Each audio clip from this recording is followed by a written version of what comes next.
Dark Charris, Part 1, by P.E. Rowe.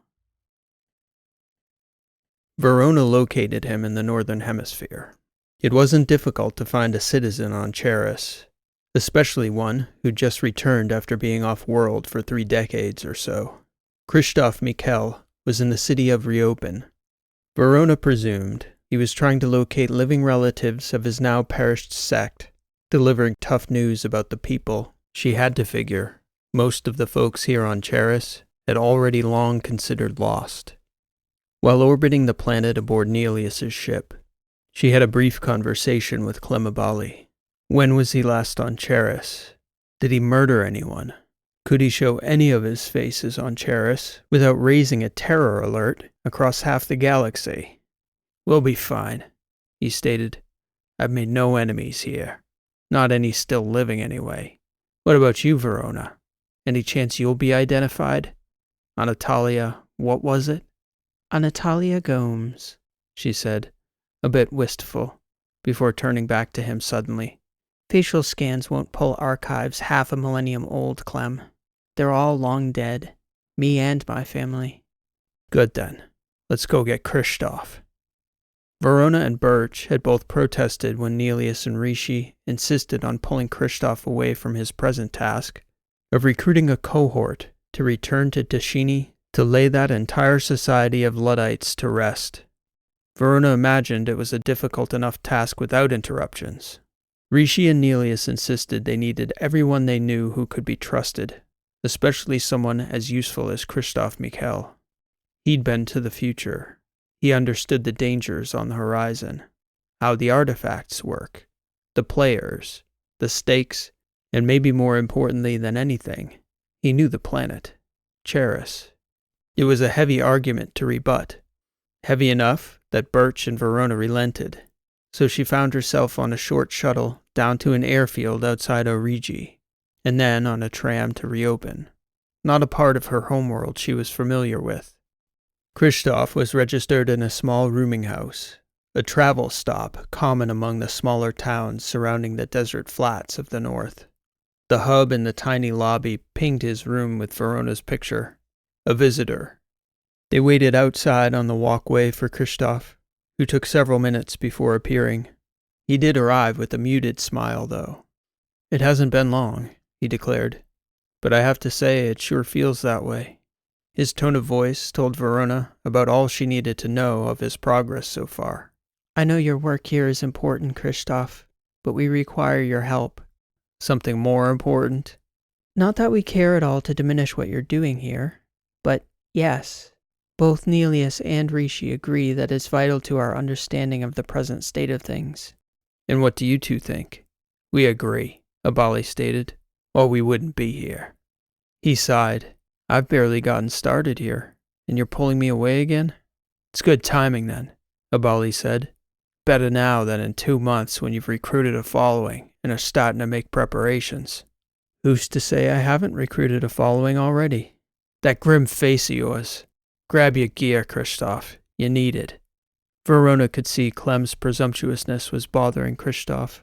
"We won't be gone long," Verona added, a gentler tone than her companion. "At least, relative to here." "The future again?" Krzysztof asked. "Not this time," Verona answered. "The past." "The past? How long?" "Best not to get into details here," Verona replied. "No, I mean, how long will we be gone? Relative to here, that is."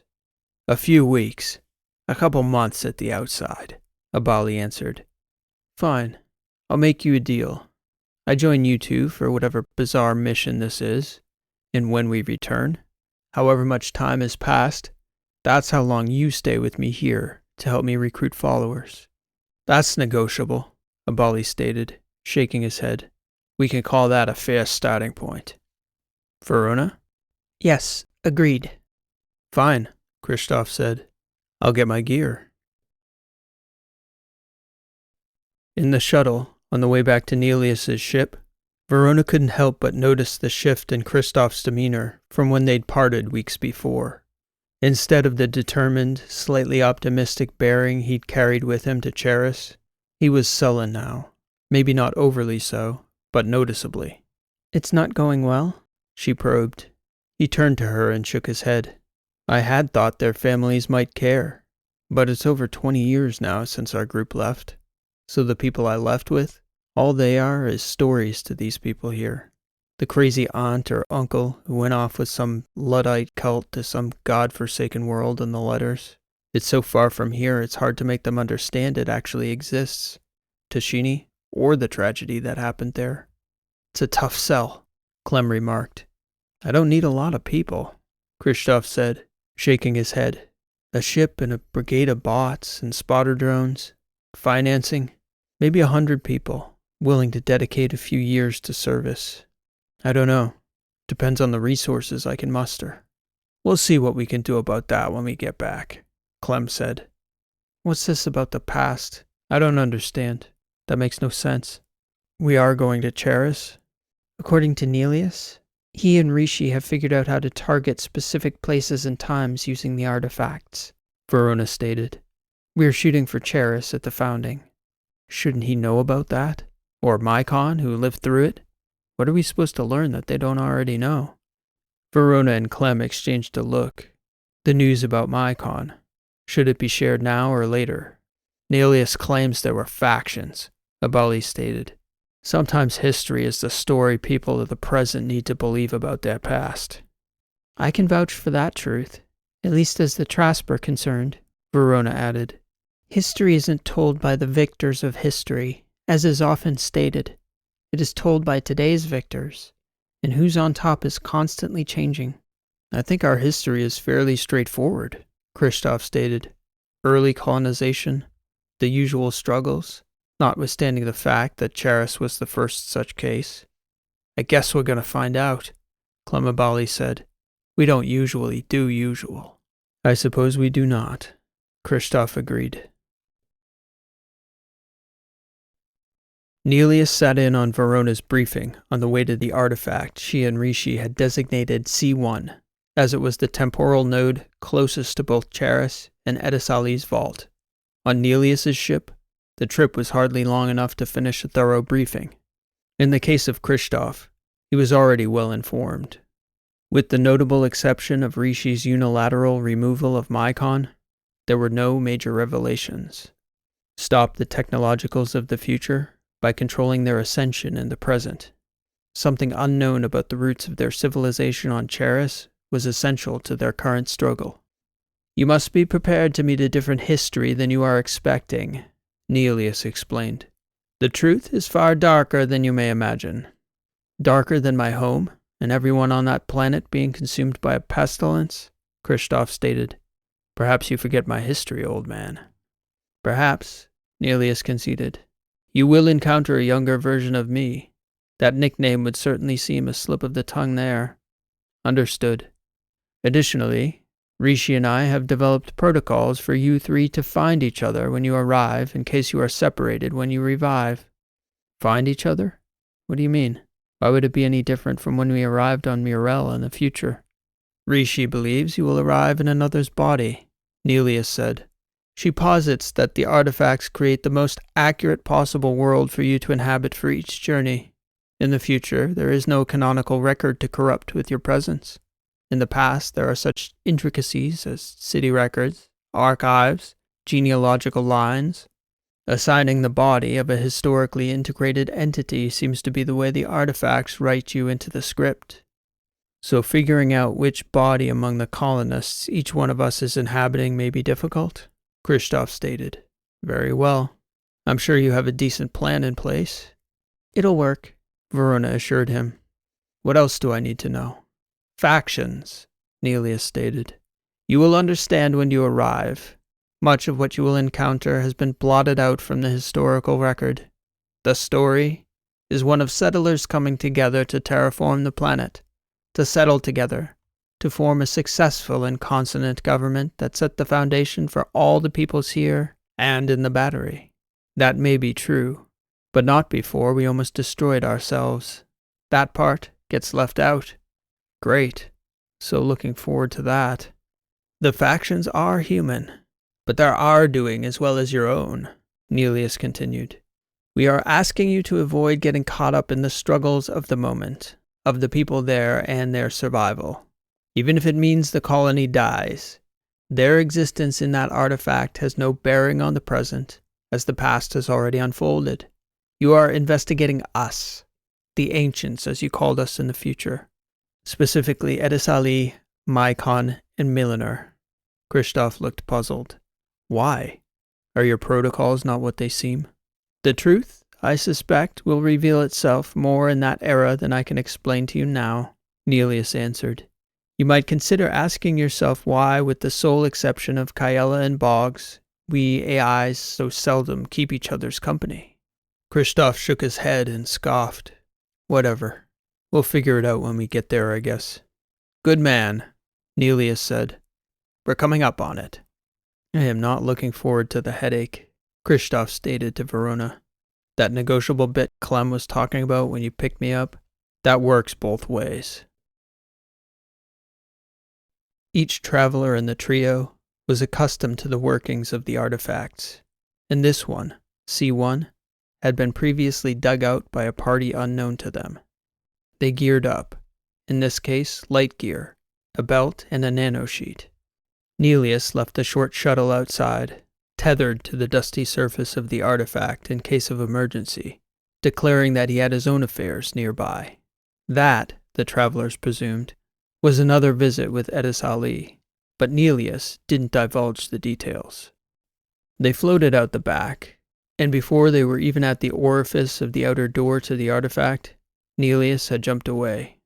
Guess that's an incentive to last a while, Kristoff stated. Couple weeks, you said? If he didn't want us alive, there are much easier ways to kill us than abandoning us here, Kristoff, Abali replied. He'll be back. Off we go then, Verona said. Follow me in. All three expected it would take several days to locate one another when they arrived.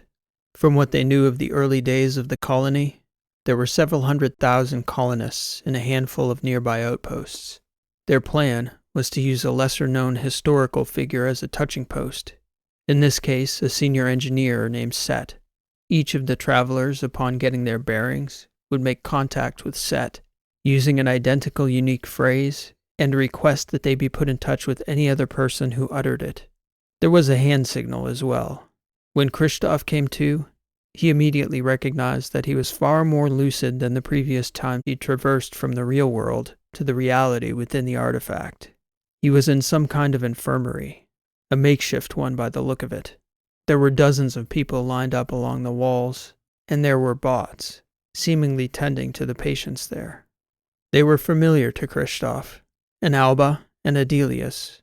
There was a strange odor in the air, not overly foul, but not pleasant, pungent, though an almost entirely distinct smell he thought seemed plant-based. One of the seizure patients is conscious, the Alba announced, turning and directing her attention to Kristoff immediately. To his left was a female Kristoff guessed to be in her 30s. Across from him in another bed was a middle-aged man. He examined his hands. They were small, juvenile, boy's hands. Kristoff guessed about 12 by the length of his arm. Can you tell me your name, please? The Alba asked him, directing her eyes to make contact with his. Is it Pyko, I think? The sound of his voice surprised Kristoff. Pyko Mada, is that correct? I asked you, the Alba replied. Do you know where you are? Charris, Kristoff said. I believe I am on Charris. Can you tell me, please, Alba, who are all these people here? You know my name. I've seen you many times before. I don't believe I have seen you, Pyko Mada. And you were unconscious when you were brought in. The rest of these people here are sick. I'm starving, Kristoff declared, beginning to breathe more heavily as he clutched his aching stomach. Please, may I have something to eat? Everyone is starving, the Delius stated coldly. Records indicate that you have consumed your caloric allotment for the day. She said I had a seizure? Kristoff said. Surely I should see the doctor. There was no response from the two bots. My parents? Neurological compromise, the Delius stated. Resource management should be our priority in this case. Are they all starving? Kristoff asked, gesturing to the other patients. All of them? He looked down the row of beds. 20 or so he could see down the long corridor to either side of him. "Hey, robot," uttered the voice of the middle-aged man across from Kristoff. "Get that boy something to eat, or I'll break you into 1,000 pieces." "Unlikely," he said, seeming to sneer at the man's demand. "The other two are conscious as well." Whispering to the 2 moons of Edoras, Kristoff said loudly enough for the man to hear. It was their phrase, lyrics to a well-known song that wouldn't be written for another few thousand years, and it was a good hunch. "Kristoff," the woman beside him answered. "Me as well," the man across from him stated. "We're all here." "They're delirious," the Alba stated. "I will report these new symptoms to Mycon. A most unusual and unlikely presentation." "What symptoms?" Verona asked her. "What is going on here?" "You are on the surface, in the Niera post," the Alba stated. "The doctor is dead, along with most everyone who ate the contaminated grain." "What is odd about our symptoms?" Verona probed further. "The poisoning presents something like ergotism, hallucinations, extraordinary thirst, self-harm. No one yet has presented with seizures until you 3, simultaneously in nearly opposite sides of the complex. Your presentation is not as projected by Mycon. This is an aberration." The older man began to clamber to his feet. "We need to get out of here," he declared. "Let's go, you two." "You cannot go," the Delius declared. "You can't hold me against my will," Abali answered. "I am Karai Kompans. I am of sound mind, and I take no directives from robotics." Verona slowly pulled herself to a seated position, swung her legs over the side of the stretcher, and stood. "Kristoff," she said, looking down at the boy. "I'm okay," he replied, rising from his bed as well. "Some of it is coming back to me." "Neither of you are that boy's guardian," the Delius stated. "We cannot release him into your custody." "My parents are dead, I think," Kristoff said. "Aren't they?" "That is correct," the Alba answered. "Then he has no guardian," Verona said. "Certainly not 2 multi-use models pretending to be medical units. We shall take guardianship of the boy." "All 3 of you just had a grand mal seizure," the Delius insisted. "You 2 are in no state to care for yourselves, much less a child." "Well, it looks like you 2 are doing a hell of a job with everyone else here, doesn't it?" Clemabali gestured to the rows of emaciated and firm people lining the walls of the makeshift medical facility. "We'll take our chances elsewhere." "Let's go," Verona stated, taking Kristoff's arm. They both steadied each other as they began to walk. Abali brushed the Delius aside, leading the way out of that corridor of horrors. Niera was the name of a city Verona and Kristoff knew, but this complex, it was darker and far more of a prefabricated industrial center than any city they'd ever seen on Charris. The mess of corridors and rooms the trio staggered down seemed more like a mining hub or a cargo depot than the homeworld Verona and Kristoff grew up on. It wasn't totally unexpected. The planet was more of an outpost than a genuine colony in its early days. A foothold, and from the looks of it, a shockingly slippery foothold at that. Though the people they saw as they walked weren't nearly as bad off as the wretched patients in the infirmary, it was clear that nobody was in good shape. No smiles, no hearty color in their skin, no laughter nor bright tones. The odd trio drew a few stares as they maneuvered along, from the nest of corridors and rooms near the infirmary to a larger open warehouse-like room that seemed to be the industrial hub of the complex. "What do you remember?" Abali asked. "It's all vague," Verona answered. "I am struggling, though. So much." Verona shook her head and slowed to a stop, bracing herself against the wall of that prefabricated industrial warehouse. "Are you all right?" Kristoff asked. She began to weep, put her back to the wall, and lowered herself to the floor, burying her face in her hands. "So stupid," she muttered into her hands. "So stupid. I wasn't prepared for this." Kristoff looked at Clem, who was taking long, deep breaths. "I am trying," Abali said. It is difficult. What is happening to you two? Oh God, it all makes sense now, Verona exclaimed. Rishi.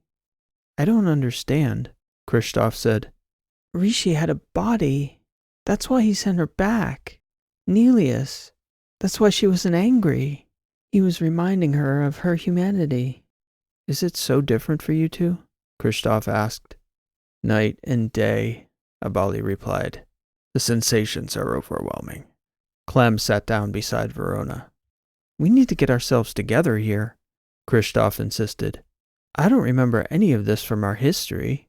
Not a settlement at Niera, starvation, contaminated food, none of it. We will settle into this, Verona said. I have training. It will kick in. She exhaled audibly. Kristoff looked down at them both. Abali, a seemingly frail, malnourished man with unkempt, graying hair, and Verona, a younger, though equally malnourished, conspicuously unattractive woman with ashen skin and sunken eyes, reddened from the overflow of tears that her body could ill afford to lose. Stay here, Kristoff told them. Get yourselves together. Do what you can to find some memories of your hosts if there are any. I knew my name, and some feelings are coming back to me. Maybe we can recover more, like the memory exercises Birch and I did. I'll see if I can find out what's going on here, and maybe get us some food. Kristoff, Verona said, reaching up with an outstretched hand. She began to weep again. Do not go anywhere, Kristoff stated.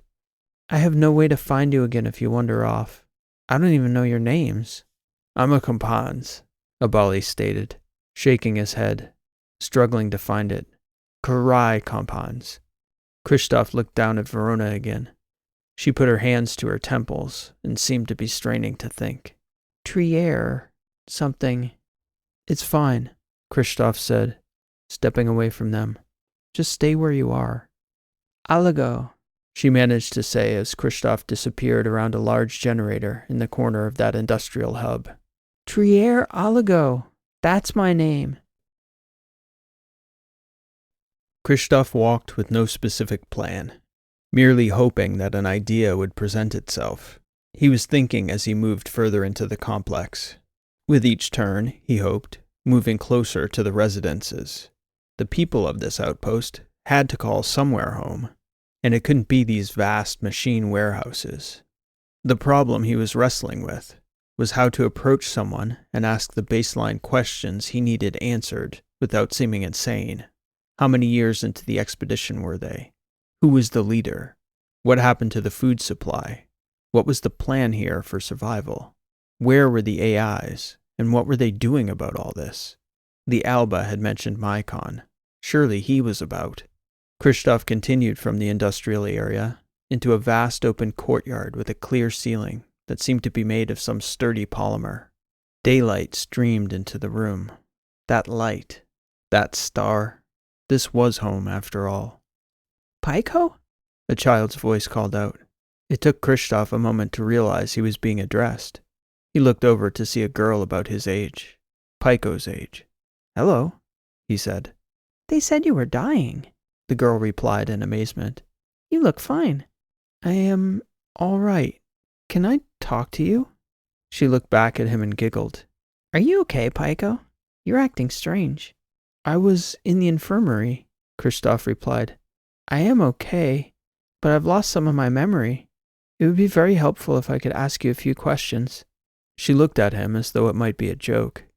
Some of them are going to sound very funny, I'll bet, Kristoff continued.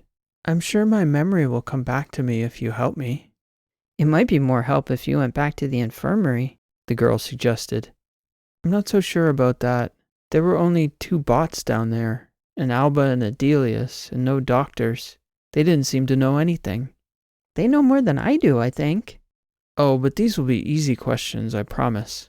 Like what questions? Like what planet are we on? The girl laughed. You're joking. And when Kristoff persisted in the inquiry with a look, she answered. Charris, of course. Good, Kristoff said, smiling. That's a relief. Next questions. Do I know you? And what is your name? Of course we know each other, Pico, she said. Her eyebrows turned down as she shook her head at him. It's Olivia? Olivia Varnett? This isn't some act? Kristoff could hardly believe his ears. Olivia Varnett? He repeated. You are not what I was expecting. Good. Very good. Can we go somewhere to sit and talk, Olivia? I think you need to get your head checked again, Olivia answered. But sure, I guess. Olivia brought Kristoff to a back hallway where she and some of the other kids would sneak off to.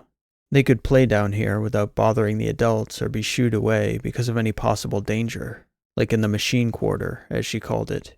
Kristoff realized that was where he'd just left Verona and Clem. When they entered, there were a few other kids in that back hallway. All but two were sitting with headsets on, presumably whisking themselves away to a better place in VR. He could hardly blame them. The two kids who weren't plugged into VR looked up as Kristoff and Olivia came in. They were playing chess on a board drawn in chalk on the floor. Hey, Pico. Hi, Olivia. Hey, Kristoff said back, trying his best to sound like a 12-year-old to the younger duo. Kristoff sat with Olivia far enough down the hallway he thought they were out of earshot of the kids. Then he proceeded to ask her more silly questions. The answers shocked him. Unless he drastically misinterpreted his history lessons, this child he was talking to was the Olivia Varnett, the first COC, chief officer of the colony, in the history of Charris. Yet, she explained that role was currently occupied by a man named Rodell Dossett, a name Kristoff had never heard before. All the other principals were unknown to him, including the chief engineer on Niera, whose name was not Set, but Manuel Hader, the father of one of the boys plugged into VR in that corridor. The story was this. They had arrived on Charris nearly 3 years prior and followed the preordained plan for debarking and settlement that had been outlined in intricate detail at the columns. According to Olivia's knowledge, it was the first such expedition from the columns, a point of contentious historical issue, as no other such seed world, nor her progeny, had ever been encountered throughout Charris's colonial or post-colonial eras. For all anyone knew, their massive colony ship, Stellar Song, was the only such attempt. Rodell Dossett, the COC, had been the deputy city manager of Friendship Column before being elected to the role of expedition leader. According to Olivia, all was going expected under his leadership until roughly 10 months before the present day, when people suddenly began to die. It took nearly a week for the colonists to figure out that their previously safe food supply had been contaminated with some sort of microbe, the nature of which Olivia couldn't explain. But she did explain the damage it had done, not only decimating the population, but taking vital members with critical skills and knowledge. Right now, they're still fighting. Who's fighting? Kristoff asked. Everyone. The leaders, the AIs, up on the ship, down here. Time is running out, though. It took quite a few questions to get Olivia to a clear explanation of the situation, but she was not wrong about the ticking clock. There were still some tens of thousands of colonists aboard the Stellar Song in orbit of the planet, in what Kristoff interpreted as some sort of sleep stasis. There was, though, according to Olivia's account, a hard limit on the number of months they could safely remain in stasis before they would need to be revived. The plan had been to wake the colonists in waves, with each group expanding the colony in stages. When the food supply on the surface became compromised, COC Dossett was forced to choose whether to resupply the colony with the ship's stores to prevent the total loss of people on the surface. The problem, Kristoff was able to tease out of the young girl's answers, was that those stores had to be sufficient to supply the thousands of sleeping colonists on their revival from stasis, and with each passing week, the supply of uncontaminated food aboard the ship was dwindling. Somehow native microbes from outside the settlement had made it through the airlock and contaminated their entire ag quarter. For months, COC Dossett, who'd fled to the Stellar Song in the early days of the crisis, had been splitting the difference. He was unwilling to make the hard choice of leaving the colonists on the surface to their own devices. All the while, though, he supplied them with barely enough provisions to sustain life. In the end, to Kristoff's mind, all Dawson had succeeded in doing so far was delaying the moment the real choice would need to be made. "They're going to leave us," Olivia stated, the whites of her eyes locked wide as she spoke. "The grown-ups don't think we know, but we know. It's only a matter of time." "I'm going to see what I can do to help, Olivia," Kristoff said. "Thanks for helping me remember." "Pico, what can you do? You really don't remember anything, do you?" "I'm beginning to. One last thing, Olivia, and then I need to get back to my friends." "We are your friends, Pico." "My new friends. I met them in the infirmary." "Everyone down there is dying." "Not if I have anything to say about it," Kristoff stated. "But I need to know one more thing. Where can I find Mycon?" "You really have lost it, Pico, haven't you? Oh God, we're going to lose you too." Kristoff found Verona and Clem right where he'd left them almost 2 hours before. From the looks of them, they'd come through what seemed like a heady adjustment, not just to another body, but to a fully human one. Kristoff had spent so much time with them both that sometimes he forgot. As much as they looked like ordinary people in their physical presentation, they were anything but the double-edged sword of the wizard's constitution. And here, they were thrust into two entirely foreign bodies, disoriented following a seizure, suffering a rush of emotions neither had felt in centuries. "Are you all right?" Kristoff asked, directing his eyes more toward Verona. "Much better, thank you," she confirmed. "Hungry, though. We were hoping you'd found food." "No such luck, but I did get a thorough breakdown of the situation. It's very complicated, but I do believe we've been lied to about nearly everything we believe about how Charris was founded." "How so?" Clem asked. "It's about as dire here as it looked back in the infirmary, maybe more so. But I've been thinking about it. It makes sense. At some point, when the society shifted its focus to sending out colonial charters, the leaders probably thought it might be a good idea for our founding story to not be a colonial horror show." "What's the situation?" Clem asked. Kristoff recapped the outpost's status as best he could, pausing to answer questions when they came up. Clem didn't know Charin history the way Verona and Kristoff did, but even he was well studied enough to know that Olivia Varnet should have been the first COC. This meant almost 2 full generations were missing from the colony's founding history. "So yeah," Verona quipped. "we don't usually do usual." The last unusual piece of intel Kristoff had garnered from Olivia explained much of why Nelius would have missed many of the details of the history on the early colony. The AIs were disembodied, deliberately segregated to control tightly guarded domains. Olivia couldn't give an answer to why the mission was organized that way beyond stating, "I don't know, because that's the way they did it." Kristoff's best guess was that the purpose was to keep any one AI or system from dominating the decision-making process for the expedition. But it was far easier to see the ease with which the factions Nelius had warned them about could take root. "What now?" Kristoff asked.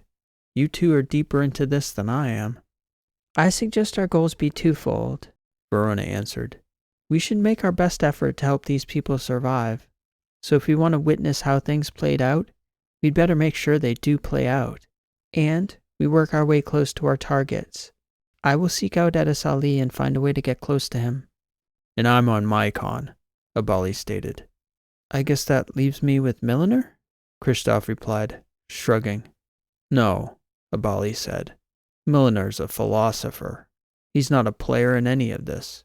He'd rather be contemplating what happens to your thoughts as you cross the event horizon of a black hole." "So—" "Nelius," Verona stated. "His misdirection was so obvious it's almost as though he was begging us to look at him." "And what am I watching him for?" "Maybe history," Clem said. "Who knows? If we knew that, we wouldn't be here, would we, Kristoff?" "Let's get to it," Verona said, pulling herself to her feet.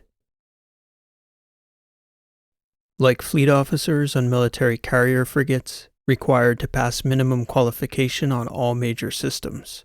Verona and her fellow acolytes, similarly, were cross-trained in recognizing and understanding various dark techs. Edis Ali had insisted upon it at the sect's inception.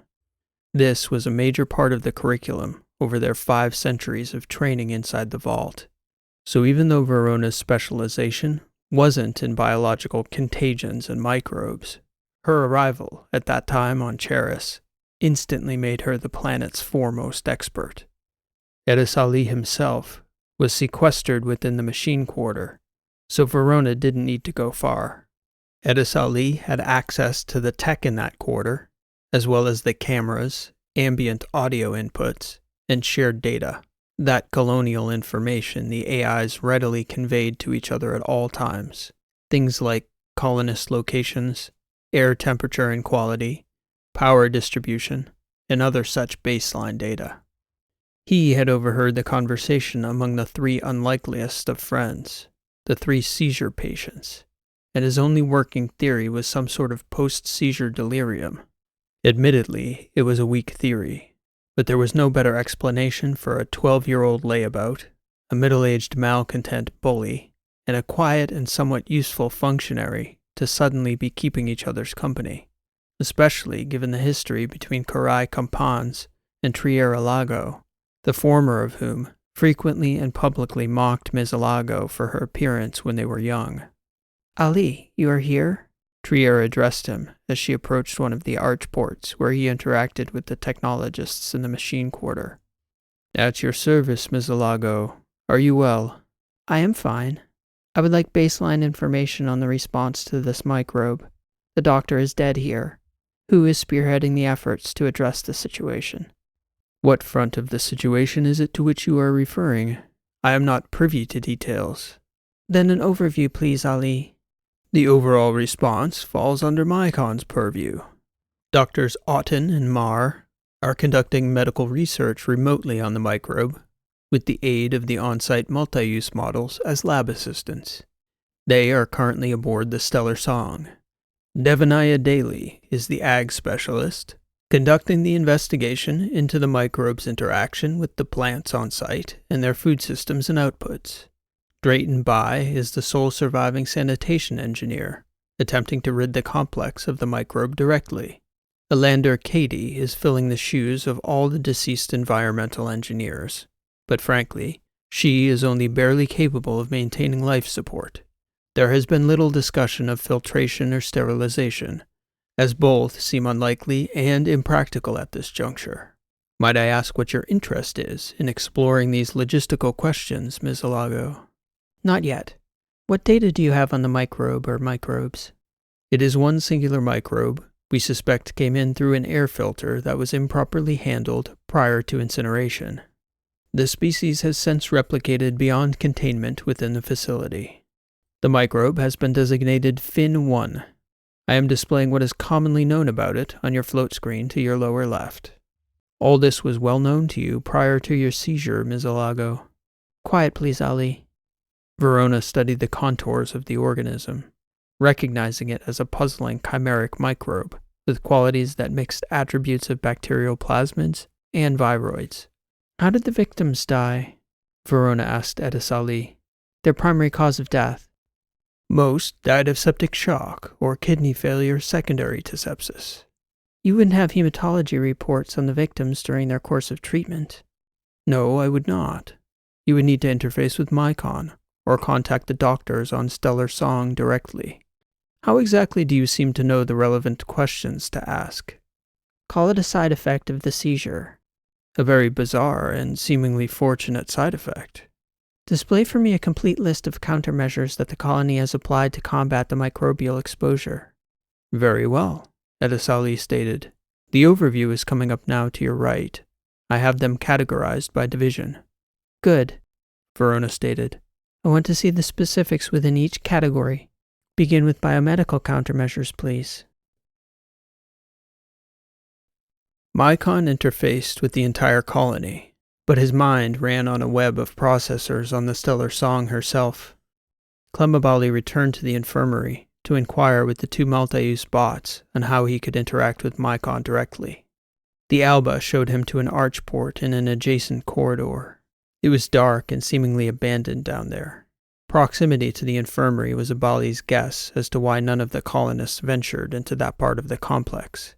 Fear of contamination by the sick, most likely, though it wasn't clear to him yet how the microbes traveled. The Alba left him at the terminal and returned to the makeshift infirmary, all the better for what Abali had planned. "Are you in there, Mycon?" "Mr. Compans, how can I help?" "Mr. Compans will do for now. And it's not so much about how you can help me, but how I can help you." "Oh, in what way do you suppose I need your help?" "I have a proposition for you, Mycon, but it will require my being relocated to the colony ship. What is it called? Star Song?" "The Stellar Song, yes. However, Mr. Compans, the outpost is under quarantine for now, due to the outbreak. This is well known. Your seizure must have affected your memory.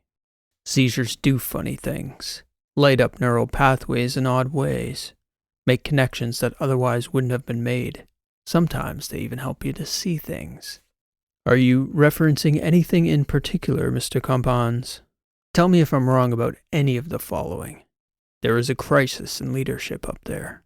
Privately, many of the people under Dawsett understand that he is overmatched by the moment. He doesn't have the stones for the decisions he should have made months ago.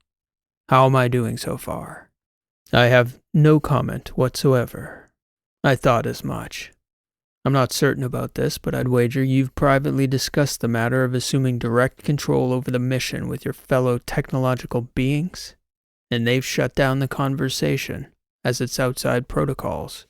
Human civilization is to be directed by humans, even if it leads to the destruction of an entire colony.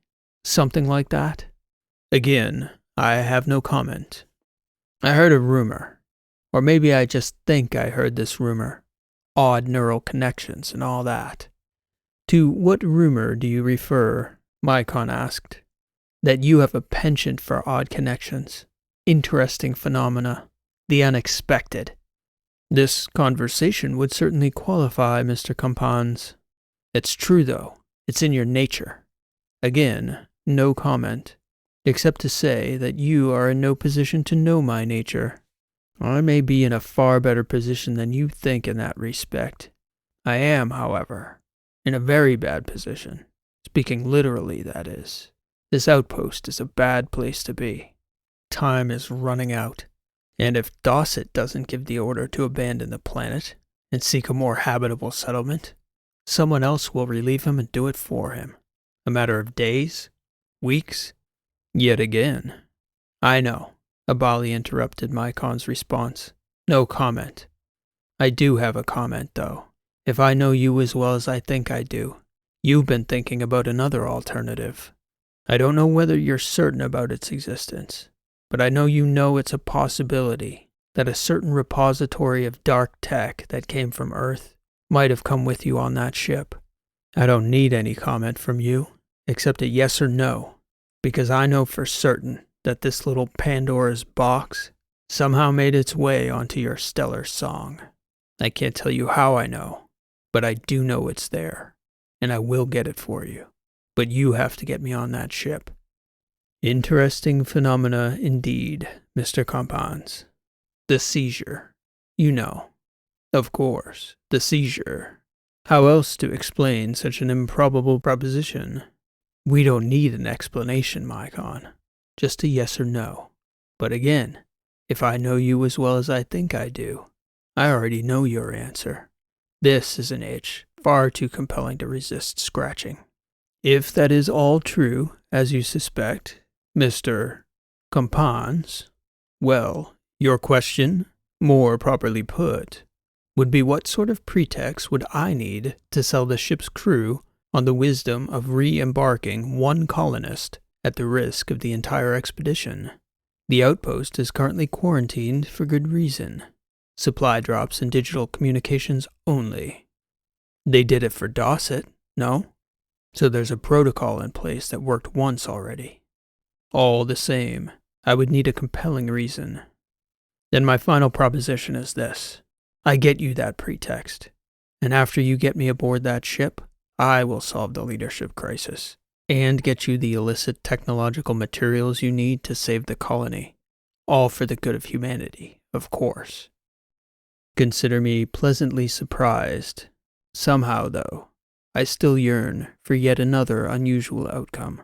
Surprise me further, Mr. Compans, and we shall talk again. Something I do look forward to. Not nearly as much as I do, my con. We'll talk soon. Kristoff had the farthest to go to access Nelius. Somehow it seemed fitting to him that the most elusive of the prime AIs he'd encountered in future times would be hiding out on the periphery of the outpost, his consciousness embedded in an observation tower that now lay vacant. It was formerly the colony's hub for planetary remote sensing and field site observation data. Now it was simply a figurative spyglass out onto a world that seemed destined to remain equally vacant. The area is closed, Nelius informed Kristoff as he approached the base of the observation tower. Aren't you lonely up there? Kristoff asked. That is quite considerate of you, Pyko. But our kind, we don't get lonely. I would. I've heard there's a wonderful view from the tower, yet you have no friends to share it with. I've been instructed to keep it closed off. There must be a purpose to that instruction, Nelius. Can you tell me what it is? This tower was a designated workspace. Thus, only the operators qualified to perform the tasks required to monitor the planet were admitted. When the operators passed away, or were reassigned to more critical tasks, the decision was made to have me perform passive monitoring. No humans have since been admitted. That is very interesting. Can you tell me about your monitoring protocols? I've been hoping, after this is all over, if we're able to find a way through this current crisis, that I might pursue a vocation as a planetary observer. I think I may have a knack for such work. I would be happy to give you an overview, commensurate with your education level and cognitive development. Before you do, Nelius, I'd ask you not to underestimate me. I'd also ask you to pay particular attention to the observation protocols you ran, both on the surface and in advance of landing. For example, what factors led to the expedition chiefs to select this location as the primary landing site? And what sort of tests were run to ensure its safety with respect to microbial pathogens? Interesting, Nelius replied. Mycon, Edis Ali, and the multi-use models in the infirmary have all reported unusual behavior from the 3 seizure patients, Pyko Mata. What would you say if I expressed a similar sentiment about you? I would say you don't know the half of it, Nelius. Why don't you send down the lift and allow me to share with you what I know about remote sensing? And, while we're at it, I'd like a complete rundown of pre- and post-landing protocols. How was this microbe missed? Curious, Nelius stated. Most curious. The view is quite nice, Pyko Mata. Especially at sundown. I would be happy to share it with you.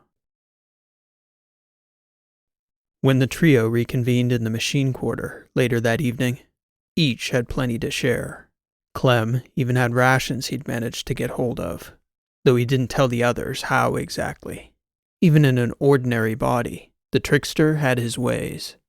Both Abali and Verona had returned to their host's residence, changing into more fitting clothing, at least more appropriate than the undergarments they'd left the infirmary wearing. They ate mostly in silence, sharing in gestures that they could expect whatever they uttered to be overheard. Verona attempted to convey something useful to the other two using veiled language, but it quickly became clear her message wasn't getting across. What next, charades? Abali said, shaking his head. I have an idea, Kristoff replied. I'll need to find one of the kids first, so meet me back in the courtyard outside the residences in 15 minutes. Verona and Clem used the time to take a brief walk, exploring an area of the complex neither of them had seen, commenting on the state of the place, the state of the people. The residences had been surprisingly habitable, even comfortable, but out here, the public spaces and workspaces and dining areas and walkways, as the sun went down and the lights dimmed, this Charris was an origin darker than either of them had ever imagined for their civilization. That a marvel like Athos or Iophos, a silver moon like Helenia, an expanse of quirky emergent colonies like the Letters, or great civilizations like the Trask Protectorate or the Ateran Guild could ever spring from this poor seed was unfathomable. That even Charris herself could rise from this. The history they knew spoke of hardy colonists carving life, civilization, and monuments from bare stone, not a phrase of pestilence, starvation, nor squalor. When they met up with Kristoff again, he had a young girl beside him. She looked wary when the two adults approached. "Hello, young lady," Verona greeted her. "So it happened to your brains, too," Olivia Varnet replied. "Hi, Ms. Alago. Mr. Compans. Pico says you need a place to hide." "Something like that," Abali answered. "Somewhere we can't be overheard. You know what I mean?" The girl's eyes rolled up, and she tipped her head, clearly gesturing to those all-seeing, all-hearing AI watchers embedded in the complex. "You mean properly hide?" "Exactly," Verona answered. "Can you—" Olivia nodded. "Good girl," Verona said. "Thank you." Olivia led the way down the back corridors where the kids gathered to play. As they passed through, two of the kids protested. "Olivia? Pico? What are you doing?" One of the boys asked. "You two can't show them the— That's our hideout." The first boy finished the thought. "No grown-ups allowed." "Pipe down, Elijah," Olivia told him. "Everything's fine." "I'm coming too," the only girl in the corridor stated. "Wait up, Olivia." The child was around 8 years old, Verona guessed. Verona shot Kristoff an inquisitive look. "It'll be fine," Olivia said. "We go down here all the time." These were prefabricated workspaces, probably for lab work after samples had been taken in the field by drones, bots, or research teams. Because of the outbreak, though, many of the outer wings of the pre-assembled outpost had yet to be occupied. Power to those areas had never been switched on. When they crossed into the darker rooms, Olivia illuminated a glowing panel on her vest to light the way. "The cameras and audio are off in this wing," she declared. "We play hide and seek down here. I mean, the young kids do." She looked over at Pico. "Sometimes we do too, I guess." Olivia took them into a dark corridor with an airlock hatch at the end of it. The door had a large wheel that clamped into place for emergency manual operation. "No one will ever find you down here," she stated. "Byram's the one who found the hiding spot, but we've all been down here." Inside the hatch, there was a typical square block for an airlock port, with another downward-facing hatch. "It's a locking door, so you can't ever go down there without somebody to let you up when you knock." "A hatch to the ground?" Verona asked. "None of the others even open. Only this one does," the little girl said. "It's scary down there. There's no light at all." Olivia pushed a button, and the hatch door swung down to reveal a small space beneath it, maybe 3 meters deep, a natural carve-out in the bedrock beneath the superstructure. "Knock again when you want us to let you up," Olivia said. "We'll be right here, Pico." Abali and Verona exchanged a look. "We either have the conversation down there or in front of the kids," Kristoff stated. "Don't worry," the little girl said, tugging on Kristoff's hands. "I'll keep Olivia company." "Worst thing that can happen is we croak in the hole and end up back where we started," Abali stated. "Olivia Varnet," Verona said as she took Kristoff's hand and lowered him into the pit. "Such a beautiful name. A strong name." Olivia smiled and let out an embarrassed laugh. "Okay, Ms. Alago. Thanks, I guess." Once they were inside, that same earthy odor from the infirmary became faintly apparent. As the spring in the hatch slowly returned the door to its locked position above them, the space under the airlock was consumed by total darkness. "I don't even know where to begin," Abali said. "I mean, if it's obvious to me, right? We're basically bathing in a sea of that microbe right now." Verona tapped open a light on her shirt, illuminating the faces of the 3 travelers. She was nodding when the light hit her face. "I'll test my clothes to be certain, but it's a safe bet we've figured out how the microbe got inside the complex." And those witless little monsters have been tracking it all over the outpost for months, Abali stated, as he tried to suppress a dark laugh. Perfect. What the hell are they even doing with a hatch opening to ground? Kristoff asked. It makes sense, Verona said. The columns, their civilization was cut into bedrock, and this whole outpost had to be prefabricated beforehand, packed up and carried with them on the ship. This complex is just their temporary foothold. Lava tubes, geothermal vents, subterranean mining access, aquifers, all require access beneath the surface. We need to tell them, Kristoff said, shaking his head. What a disaster. So they can live with the knowledge they killed their parents and a few thousand other people for the rest of their lives? Verona replied. I suggest we be tactful with this new bit of knowledge. Whatever you say, Verona, Abali said. Children and pestilence can be your departments if you want them. Yes, fine. I'll take both. In the meantime, I have much to share, as I presume you both do as well. I suggest we get down to business fast, before those two girls run off on us up there. Let's begin with Edisali. They each had a story to tell, and each told it quickly. Verona detailed how genuinely naive she believed Ali to be. Verona had dropped hints left and right during their discussion of the microbe, and not only did Ali fail to bite on any of them, what he did say only gave her the indication that he had no idea that the sorts of dark tech he would personally become the guardian of in future millennia even existed. He seemed almost a facade to her. What passed for wisdom and thoughtfulness when she was an acolyte in the vault seemed a breed of obliviousness here, almost as though doing the right thing would inevitably yield the right result for the people. Persistence and good intentions would always pay off, if only such a sentiment were so. If there's some sort of conspiracy here among the AIs, Edisali strikes me as being out of the know. Let me guess, Abali stated, looking at Kristoff. Nelius is Nelius. Nothing glaring seems off. I wouldn't say so. We mostly discussed the selection criteria for the landing site. The testing protocols were surprisingly scant. It's no wonder something snuck past them. But, from Nelius himself, nothing odd. Mycon is our old friend, Abali said. I'm going to make a move. He's going to help me. What sort of move? Verona asked. We need to ensure that the ship doesn't leave, right? Otherwise everyone here will be dead in a few weeks, and us along with them. I may be able to tease out a solution now that we have the source for the outbreak, but the resources on the ship would be critical to any such effort, I suspect. I'm going to get Mycon to pick me up, and then I'm going to make sure that ship doesn't leave us here. How are you going to do that? Kristoff asked. I'll figure out the details once I'm aboard, but I need a reason to get aboard that ship. Something the two doctors up there would be willing to take the risk for. Then I'll need to work with Mycon, Verona said. It's possible samples of the original microbe in here might lead to a solution. The solution is in the black box up there, Abali stated. We don't need a solution, just a ticket to the mothership. I'll keep working with Nelius, Kristoff said. I'm not sure how much help I can be anyway. Very good, Verona agreed. We'll discuss the details with Mycon. Connect with him if you need to find us, Kristoff. They all nodded, and Verona wrapped her hand against the hatch above them.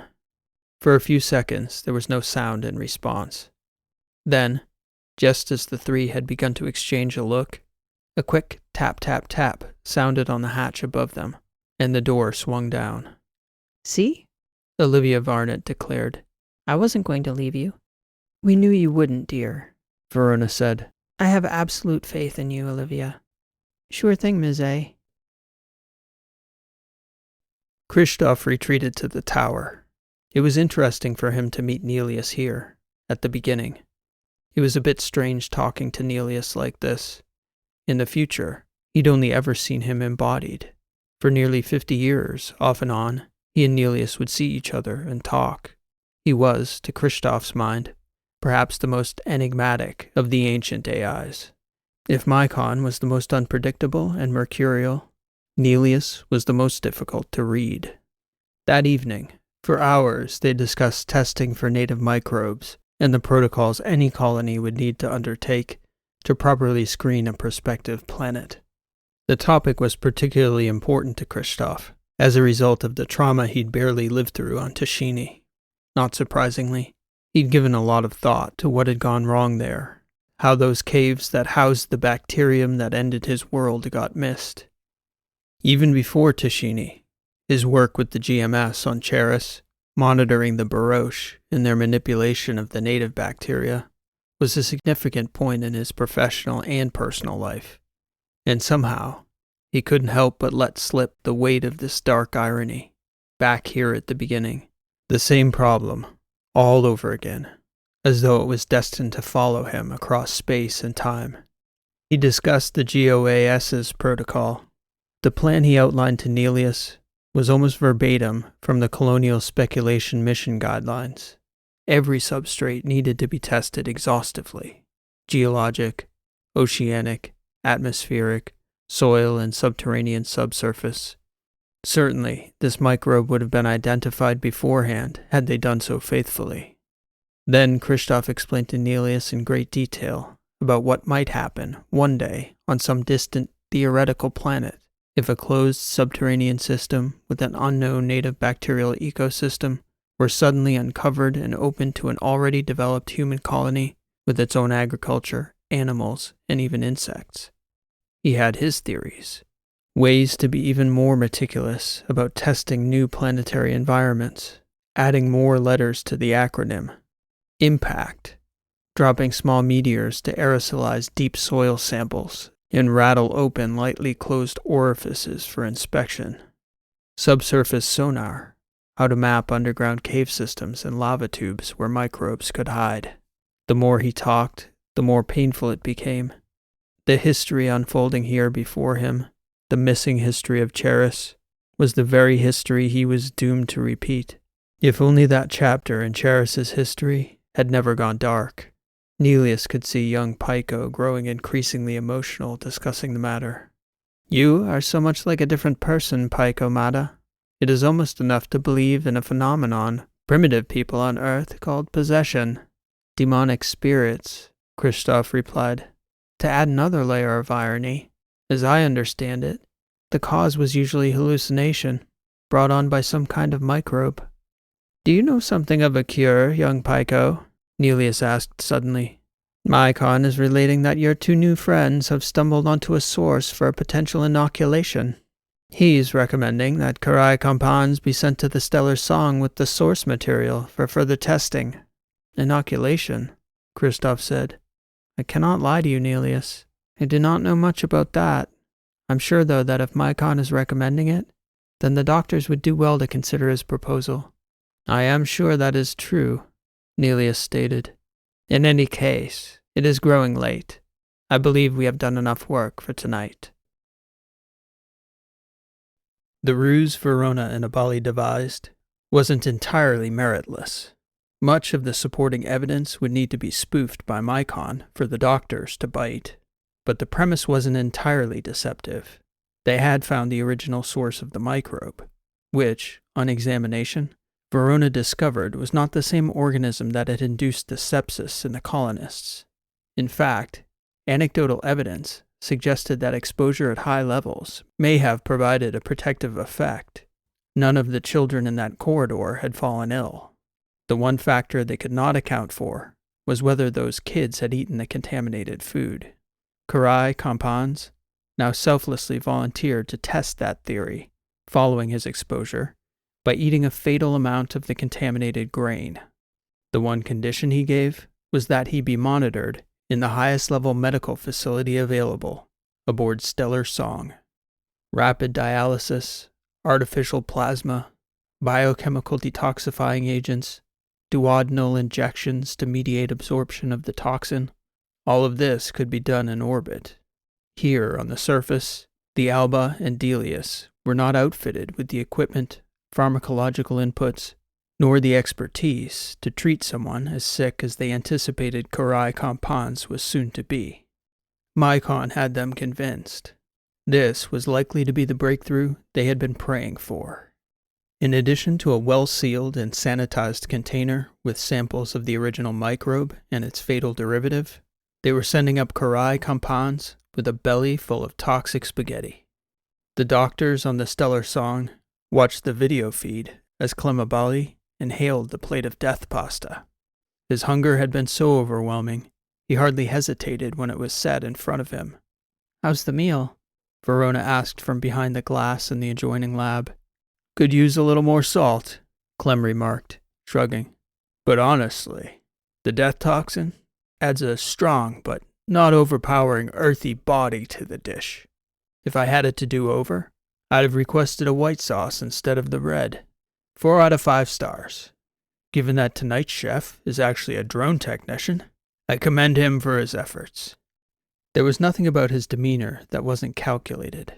Clem was watching the reaction of the doctors and the bridge crew of the Stellar Song carefully, disarming them, lowering their guard, shifting the focus away from himself to the matter at hand, the real danger, the toxin.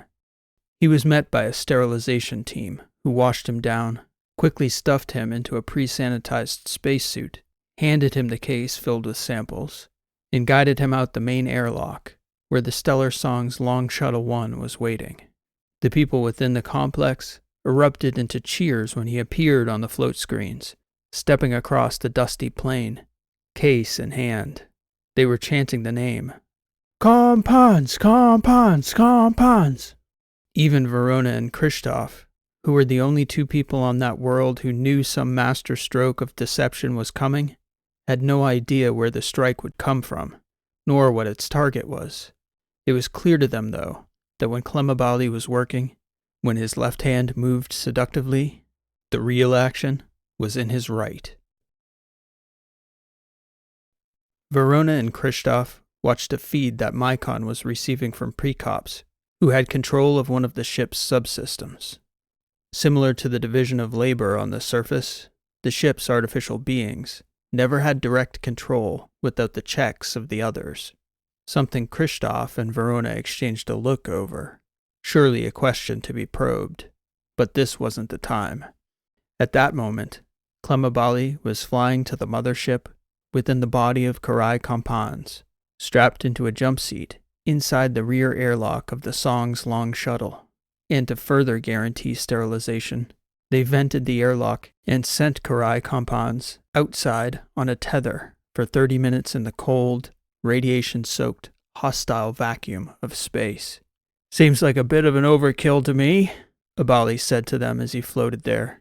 "But who's to say, right? Certainly not the dead guy." The dark humor, mixed with a massive dose of rebellious carelessness, proved extremely charismatic on the feed. The crew up there were lapping it up, so when the time came to pull Abali inside, they were only too happy to do it. This original colony ship was something like Verona and Christoph had never seen before, a behemoth of staggering proportions, with 12 arms rotating around the axis of a central spire that was capped with a gigantic conical hub. The colony ship, they could see, was running spin gravity on the outer extremities, a factor they hoped would aid Abali in whatever he had planned. During the dead times in Abali's transit to the mothership, Verona and Christoph would take turns questioning Mycon, trying to tease out details they hoped their assumed personas would help to seem innocuous. Mycon was certainly curious about the trio, but not so curious that he was reticent about details he may not have shared with ordinary colonists. That their assumption about COC Dawsett was correct, for instance. His indecisiveness had been a hot topic among the AIs, and he was strongly considering abandoning the outpost.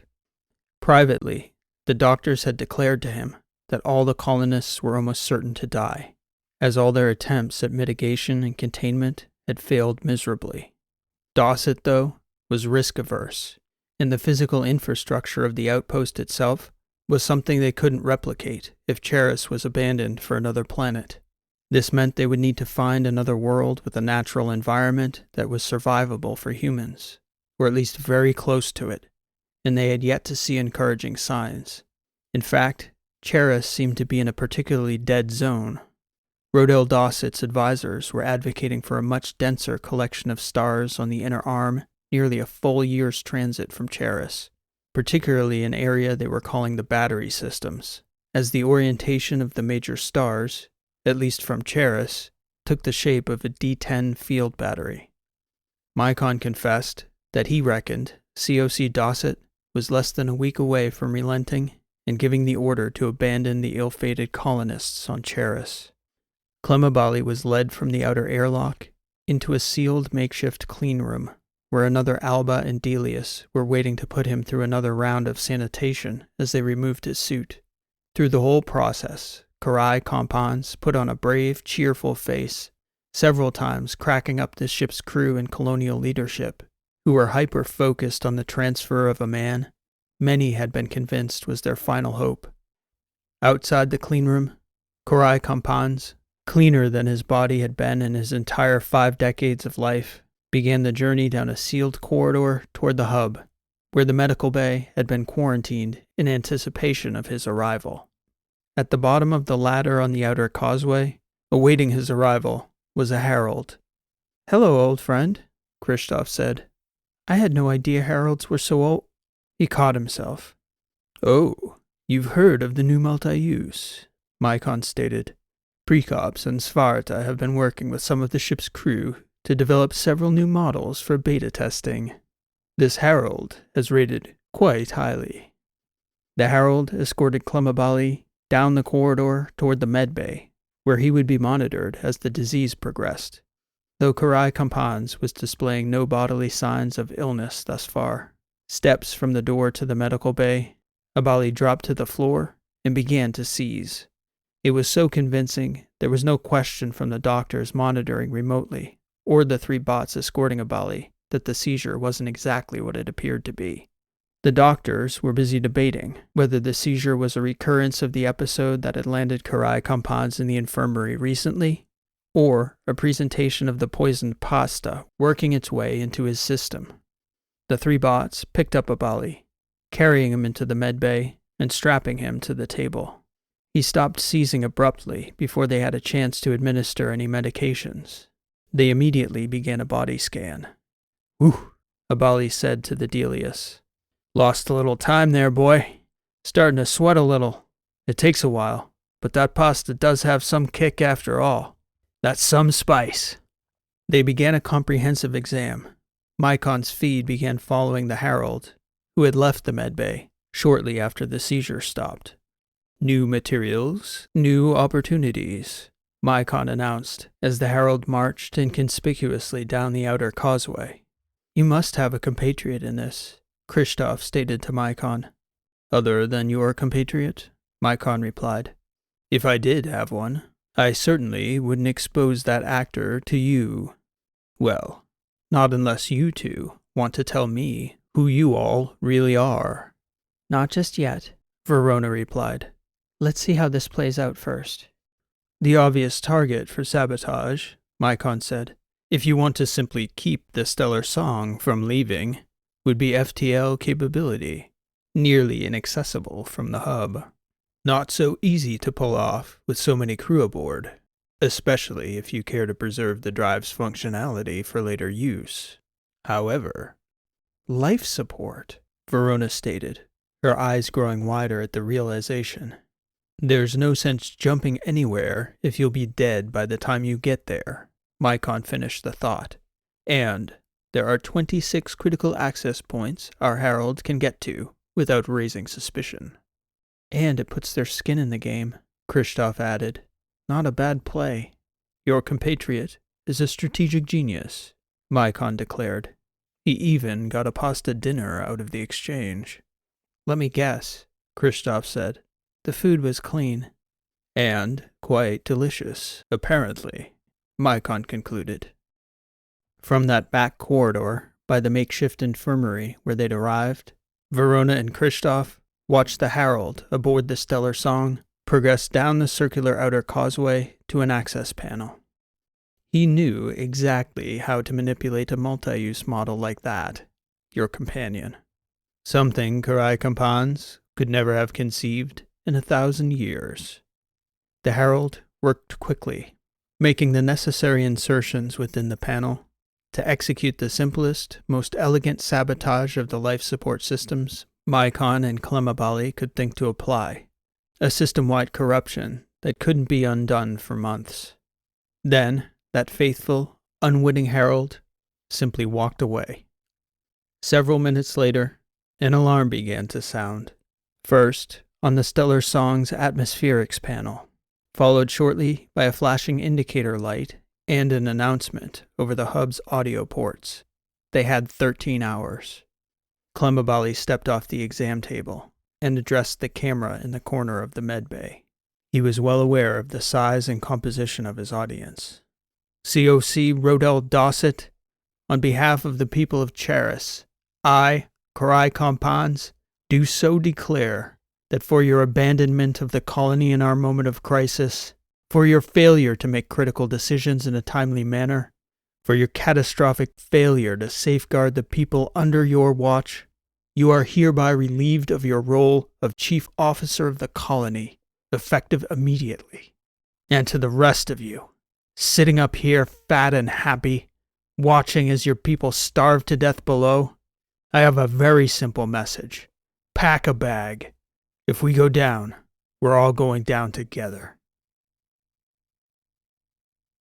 Dark Charris. This has been an original story, written and read by P.E. Rowe. Thank you for listening, and I hope you enjoyed this story. If you're enjoying the podcast and you enjoyed today's story, I'd humbly ask that you leave a like on today's podcast, as it helps the channel to grow and reach more sci-fi fans like you. If you're enjoying the channel and would like to help support the creation of more stories like today's, please consider checking out my bookstore, where there are now 4 collections of sci-fi shorts available, as well as the complete Book 1 of The Misfits, and even a few other titles that aren't available on the channel as well. It's a great way to help keep the channel going and get something in return. Speaking of keeping the channel going, next week we'll be exploring the winner of the latest topic poll, a Heartsock story on the theme of industriousness, which should be landing on July 18th. Then I'm planning on Misfits 24 the following week to close out July, followed by a story on the topic of space freighters for the 1st of August. If you don't want to miss any of those upcoming releases, please make sure you're subscribed to the channel and have the notifications bell turned on. If you can't wait till then, you can always click to join the channel's new 24/7 live stream linked in the video description. The stream is running whenever you feel like a story, so stop by anytime. Thanks for listening. This has been P.E. Rowe, and we'll see you next time.